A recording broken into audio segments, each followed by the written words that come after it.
et puis il y a d'autres pays. Mais non, il y a 5 pays qui sont permanents, je voulais annoncer. Parmi les 5 pays, ce sont les grandes puissances mondiales. Il y a les États-Unis, il y a la Chine, il y a la France, il y a l'Angleterre, il y a la Russie. Alors, ce sont ces pays qui sont permanents. Maintenant, il y a un problème. Parce que vous me disiez, oh non, comme une victoire. Donc, RDC a décidé pour Makamba Est, pour sanctionner Rwanda et consorts. En tout cas, ne vous voilez pas la face, ne cherchons pas à masquer Y pour appuyer X. En tout cas, nous sommes là pour vous dire la vérité. Vous connaissez les cryptages politiques. On est là, on n'est pas là pour essayer de plaire à X en maquillant Y. Non, c'est pas ça. Il y a ceci.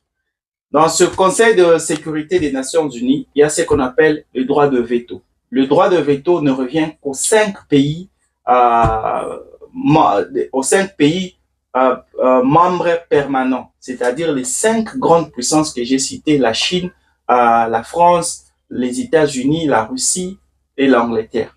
Ce sont ces pays qui ont le droit de veto. C'est-à-dire, il y a les décisions qui sont prises, premièrement, doivent être votées par les 5 pays qui ont le droit de veto, qui ont le monopole sur les grandes décisions qui doivent être prises dans le monde concernant la paix. D'ailleurs, c'est une décision qui, c'est une principale cause d'inaction concernant les crimes de guerre et crimes contre l'humanité dans le monde. C'est un peu comme un outil antidémocrate dans cet organe de l'ONU. On trouve que comment vous pouvez avoir des pays, les 5 grandes puissances dans ce Conseil de sécurité, et puis vous avez ce droit de veto. Cela fait que il y a, dans certains cas, les États-Unis vont dire vous ne pouvez pas faire ça, on ne vote pas pour l'intervention militaire, par exemple,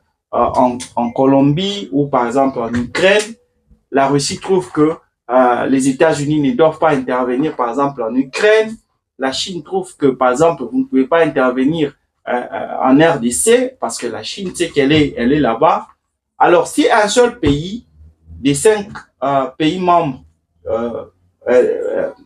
des 5 pays membres permanents de ce Conseil de sécurité arrivaient à dire non, cela ne va pas se faire. Il n'y aura pas d'action qui va se passer. Parce que je vous l'ai dit, c'est le Conseil de sécurité de l'ONU, c'est l'organe exécutif, selon la charte des Nations Unies.